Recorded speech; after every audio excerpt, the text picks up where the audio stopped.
ሰላም ሰላም እንዴት ናችሁ? እኔ ዛሬ በዚህ አጭር ቪዲዮ ማስተላለፍ የፈለኩት ነገር ምንድነው? እባካችሁ ኦርቶዶክሳውያን፣ ክርስቲያናውያን፣ ኢትዮጵያውያን በሙሉ ባህላችን አይደለም አሁን ኦክቶበር 31 የሚከበረውን የሃሎዊንን ፓርቲ እባካችሁ አታክብሩ። እናንተ ባታከብሩ በአንድም በሌላ መንገድ ልጆቻችሁ እንዲያከብሩ እያደረጋችሁ ነው። ምክንያቱም ትምህርት ቤት ሲሄዱ ልጆች ትምህርት ቤት ላይ ሃሎዊን ይከበራል። ምንድነው የሚያደርጓቸው? ሃሎዊን የሚያከብርና የማይከብር ብለው ይለያሉ።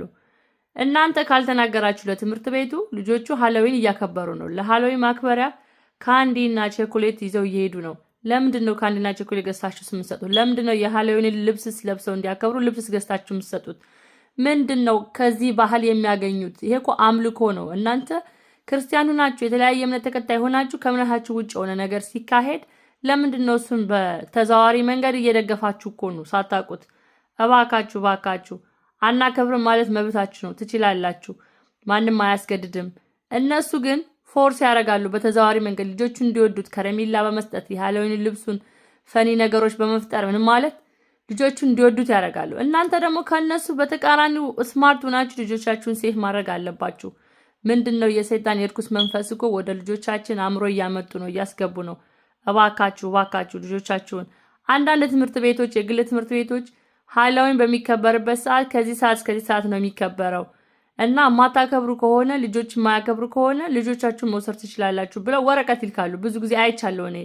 ምንድነው በዛ ሰዓት እጄ እኔ ልጆቼን ይወስዳለሁ ሃሎዊን አያከብሩም ብዬ እናገራለሁ። ሚቲንግ ላይ ሲሄድ ሃሎዊን አያከብሩም፣ መጀመሪያ ሲመዘገቡ ሃሎዊን አያከብሩም፣ አሳማ አይበሉም፣ ብዙ ነገሮች መስፈርቴን እናገራለሁ።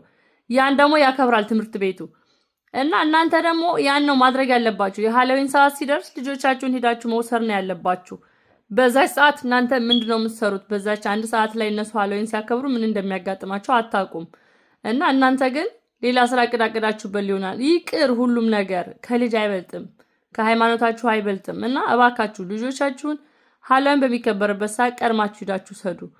ሳታውቁ ሃሎዊን የሰይጣን መንፈስ ደጋፊ እየሆናችሁ ነው። እና እስቲ ከዚች ቪዲዮ ተማሩ። ይቺ ቪዲዮ በጣም አስቃኝም አለች፣ አስተምራኝም አለች።